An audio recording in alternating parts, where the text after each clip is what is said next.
Morning, everyone. Thanks for watching the Markets and Madness podcast. If you're new to the channel, I'd say please subscribe. It costs nothing. It helps support the channel. It helps support Tim and I to grow this thing.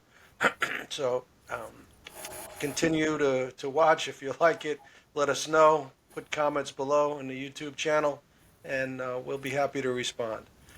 So once again, thanks again for watching, and please subscribe. Having said that, this is a recap of the disaster in the equity markets and the bond market from yesterday. We thought it was important to come back on, talk about some of these things. So here we are. Tim, what are your thoughts? Well, I think the market's been looking for a reason to correct for quite a while, and we've had a slow motion correction. We were off 10 days in a row, and I got to think that the FOMO crowd, the fear of missing out group, has been nibbling at this thing every every couple of days. It goes down 2 3 days. Okay, that's it. I'm getting back in. Okay, that's it. I'm getting back in. I'm loading up. This is an opportunity. And I think they got caught yesterday. So the market's been looking for a reason to sell off, and we got a few yesterday. So it was a little confusing because you can take the Fed action two ways, and I've read both directions on it. One school of thought is the Fed was hawkish, and they expected more cuts and better news, and that seems to be the consensus.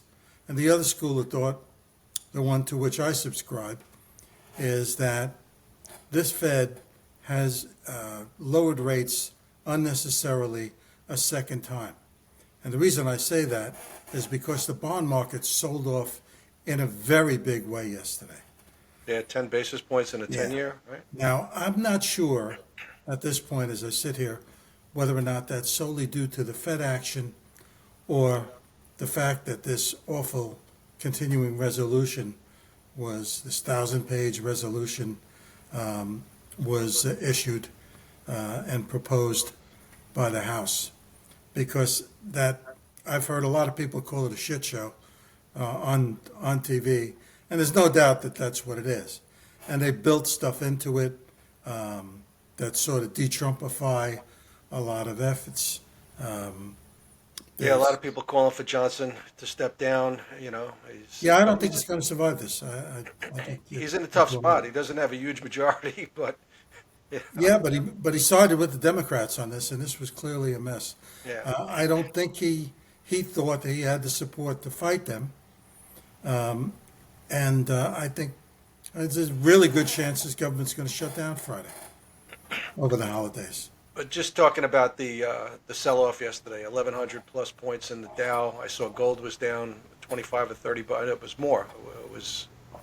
Gold was down substantially. It was a big sell-off. It was down 50, and I think another 20 or 30 today. I'm not sure. Yeah. The 10-year, as you mentioned, it was no place to hide, right? If you felt it was an inflationary fear, you would have thought gold would have done better. If you felt that this was the last cut and they're going to fight inflation, then you would have thought that the bonds would do better. Overall, I think that there was nowhere to hide. And one tweet that I saw get posted yesterday made me laugh, and I think it was so true. 2 days ago, the world was fine. Just because the Fed said they're not issuing two more cuts in 2024 or planning two more cuts in 2025, the world fell apart. Well, I mean, I'm not sure. That puts all of the moves solely on the Fed, and I think we're overlooking this continuing resolution that just shattered the euphoria that we've Yeah, but I seen. think the timing came during his like nothing happened during the early afternoon. I think the timing came during the press conference, and during the press conference when he made some statements, and he said this was a tough call. So there's some dissent on the Fed as well. And I That's true. think, He had a dissenting vote. Yeah. yeah, there was some dissent on the Fed, and I think that's um, it's changing the policy a little bit. So maybe they're Well, going to do what we've been looking for, saying we've gone too far, but the market certainly wasn't ready for it. well, I mean, we've been looking for an excuse to sell off, and we found a few yesterday. I think this morning we'll probably bounce a little bit, but if we get hit again, uh, we got some tough sledding. And This is like what it was- happened in August, right? We had the big sell-off in August, and then a week later, we retraced all of that. So it really is important to see what happens now. Well, that's the FOMO, the Yeah. FOMO crowd, you know? And like we've been saying all along, there's a lot of good long-term structural reasons to buy this market, but it's frothy right now. It's or at least it was before yesterday. Yeah. Yeah, when a market's getting ready to sell off, it really looks for any excuse, you know? It's like that guy you really don't like that you've been listening to, and, you know, after a while, it doesn't take much. He just says the wrong thing at the wrong time and you explode, you know? So it's like a De Niro movie almost. That's right. Yeah, you looking at me, you talking to me. You know, I've been wanting to do something on this podcast that I used to do at the seminars and also at the when I did the financial crisis tour. We talk about money, and it's been brought to my mind so many times that most people really haven't looked at money the way we did. And my daughter, Amy, was about 8 years old, 10 maybe, and she made the mistake of asking me about interest rates one time. And I went through it, you know. And when my kids used to get good grades, I would give them IOUs. I would give them promissory notes that carried interest, you know. And they liked that. They enjoyed it, and they would cash in the promissory notes when they want something. So one day Amy said, you know, what about interest rates? And she had asked me about a few different things. And I thought, well, maybe she's ready to get disabused. So I took out a dollar bill. I have a $5 bill here. But I said, let's look at the top. What does it say on the top of that? And the top of it, it says Federal Reserve Note. So she read that to me, and I said, you know, when I was a kid, it didn't say that. It used to say U.S. Silver Certificate. And when my father was a kid, it said Gold Certificate. So when it was, the dollar was good as gold at one point, and then when I was a kid, it was as good as silver. You know, and when it was a silver certificate, you could bring it to the Fed or the assayer's office and say, look, I want to cash this in. And he would weigh out $1 worth of silver, or $5 worth of silver in this case, and say, well, here you go. And you'd get silver and you'd cash this in. So that begs the question, what's the difference between a note and a certificate? Well, a certificate's easy. I mean, when you go to check your coat in at a restaurant, they hand you a little ticket stub, and that's a certificate. And you could redeem it for your coat. You know, it's pretty plain vanilla. But a note is a whole other animal. This is a note, and it's a promissory note. And I'm going to tell you something weird. It's signed by the Treasurer of the United States and the Secretary of Treasury. There's two signatures on it that you would expect from a promissory note. I'll tell you what's weird about it, though. This is a Federal Reserve note, but it's not signed by anybody from the Fed. It's signed by the Treasury.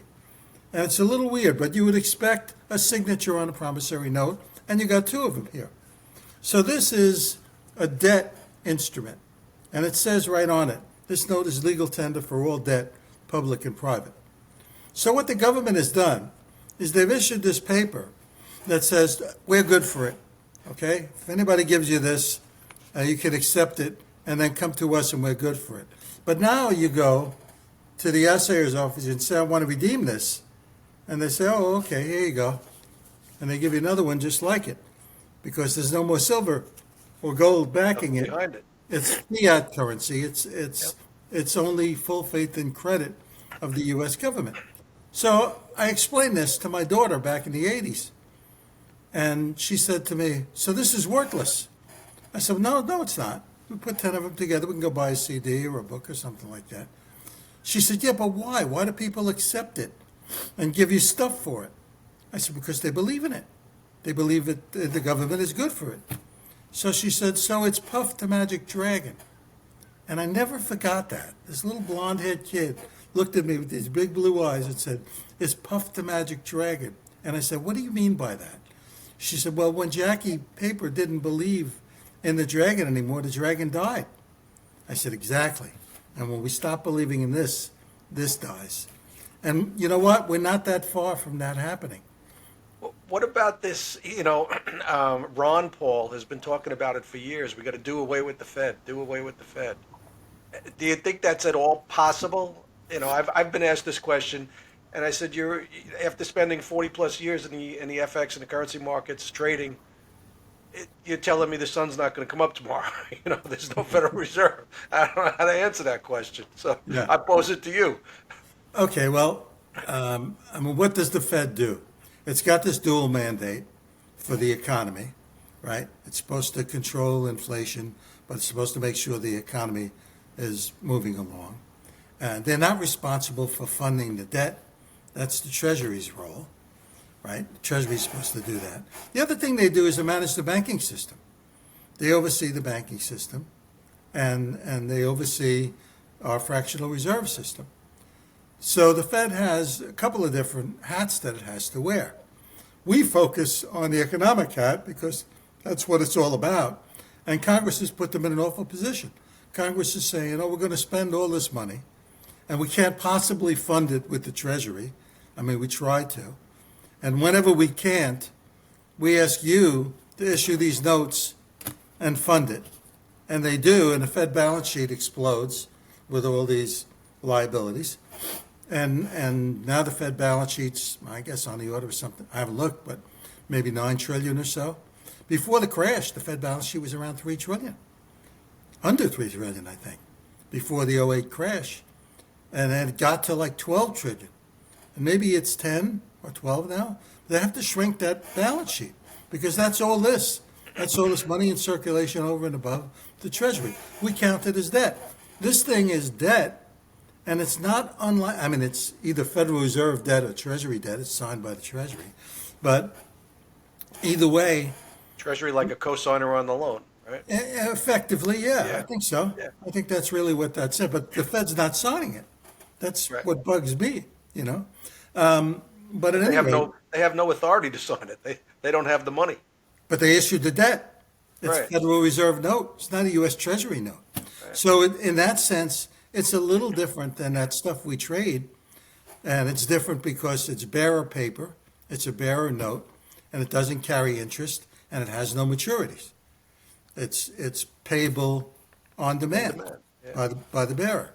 So the Fed, get back to life without the Fed. The Fed does really too many things. Congress is saying, okay, you got to make sure the economy is solid and you got to promote growth. And then at the same time, they issue all this debt and they dump it in the Fed's lap. And then they call up the Fed for testimony and chew them out for doing this, for trying to do their job. So the problem is not so much the Fed. The problem is Congress. Right. And Congress, and the Fed is a creature of Congress. Congress created the Fed in 1913 to manage the banking system primarily. And that's what the Fed's role ought to be, to overlook the banking system. So stopping, killing this continuing resolution that they say was engineered by Musk yesterday is the right step in the right direction. I'm seeing the other side say it's going to take money away from the poor, and that's where this is going. I don't see that. I think it's more expansive government that we don't need. Well, I don't know how many government closings you've sat through, but I've sat through a number of them. I traded through a number of them. And I can remember one of them where a guy from the bond market said to me, I'm very happy. You know how much we saved today? Yeah. This country saved a ton of money today. We didn't spend a ton of money. And people couldn't get into the parks. And when Gingrich closed the government down, Time magazine issued an article that said, the Gingrich that stole Christmas. Right. And that's what that's what they're relying on. Reagan said, I closed the government. And then Gingrich said, I closed the government. So who closes the government? The treasurer or the House? The Speaker of the House? It was Clinton and Gingrich, right? Clinton and Gingrich. That's right. But Reagan closed the government too. Reagan shut the government down too. I remember trading through that one. Yeah. And we get by. you know, people get paid eventually. The Social Security checks go out.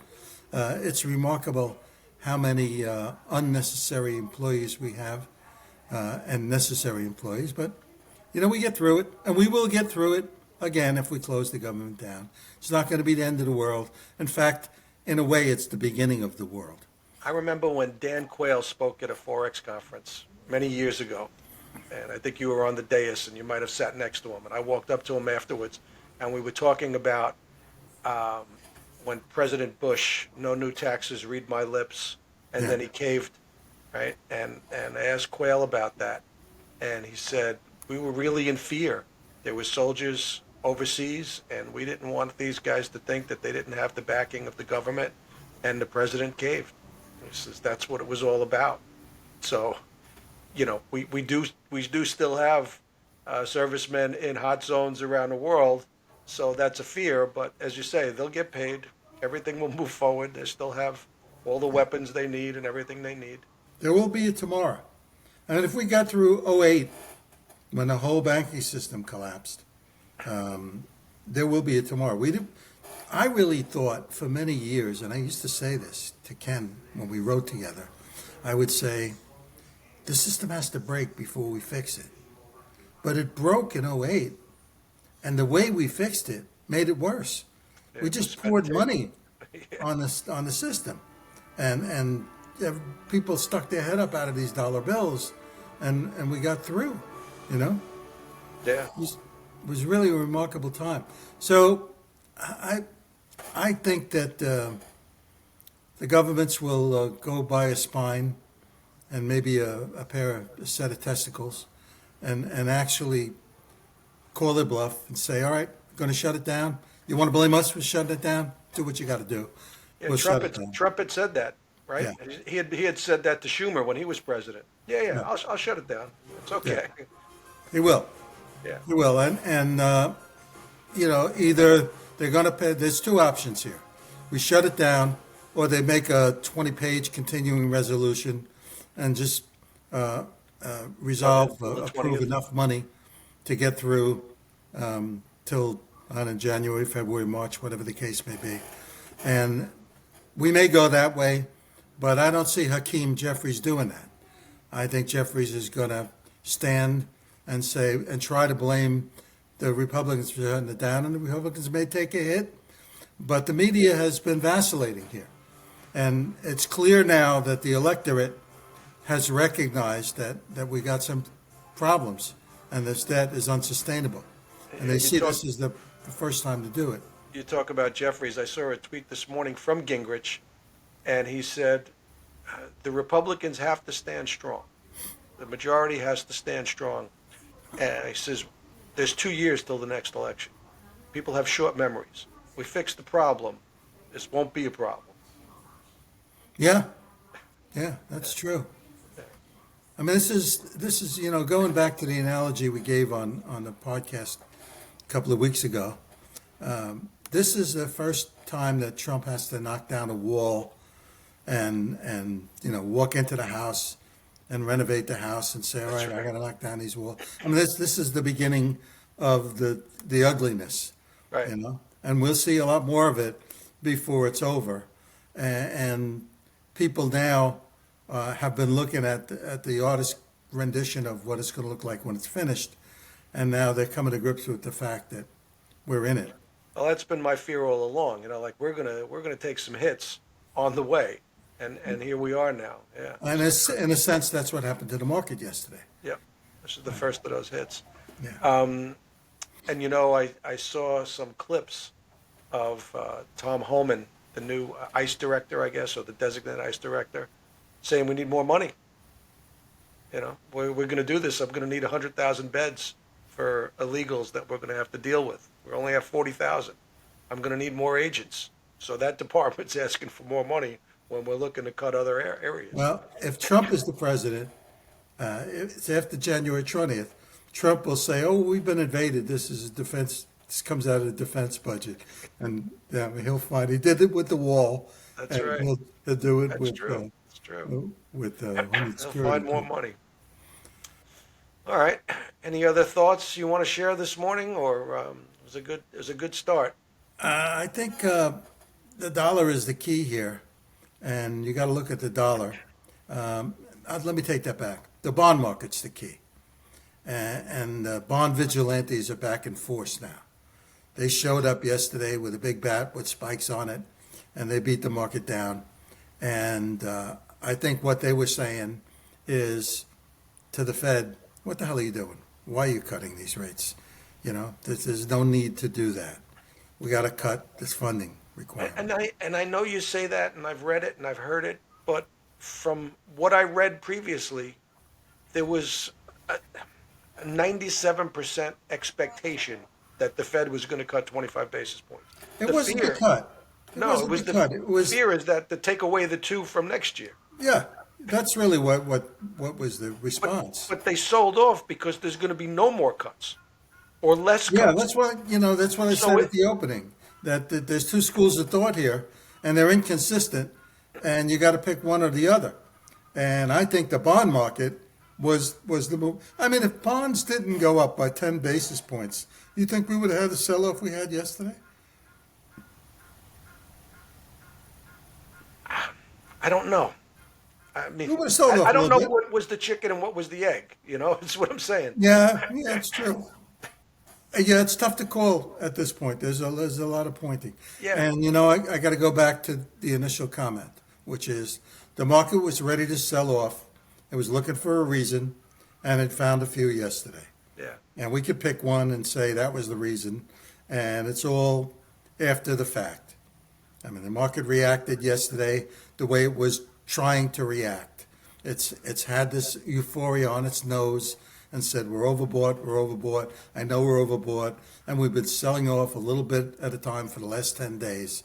And I think the FOMO was kind of exhausted yesterday. And when the market with FOMO was ready to step in, they had enough reasons to hold off. The Right. Fed and the budget resolution. Yeah. So that's where we are. Let's look at this, see where it goes today. It'll As be we said interesting. earlier in the week, the sentiment guys were, chomping at the bit because the boat Well- was so loaded. The other piece we haven't mentioned is we're in holiday markets now, Yeah. and they're going to get thin this week, this coming week. After Friday, these markets are going to be very thin and very vulnerable to moves.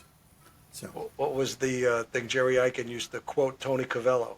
The mice are dancing on the tables.